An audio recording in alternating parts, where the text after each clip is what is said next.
സംസ്ഥാനത്തെ അഞ്ചാമത് എയർപോർട്ടായ കോട്ടയം ഗ്രീൻഫീൽഡ് ഇന്റർനാഷണൽ എയർപോർട്ട് ജനങ്ങൾക്കായി മുഖ്യമന്ത്രി പിണറായി വിജയൻ സർക്കാർ തുറന്നുകൊടുക്കുന്നു. പുതിയ വിമാനത്താവളം സ്ഥിതി ചെയ്യുന്നത് കോട്ടയം കാഞ്ഞിരപ്പള്ളി ചെറുവള്ളി എസ്റ്റേറ്റിലാണ്. Good morning passengers, this is Pilot Vijit and we are arriving at the most beautiful airport in Kerala, Kottayam Greenfield Airport. Thank you.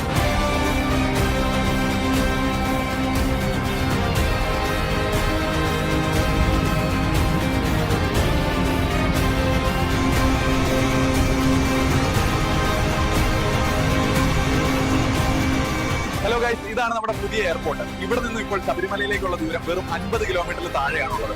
ഒരുപാട് വിദേശികളാണ് ഇപ്പോൾ ശബരിമലയിൽ സന്ദർശനം നടത്തുന്നത്.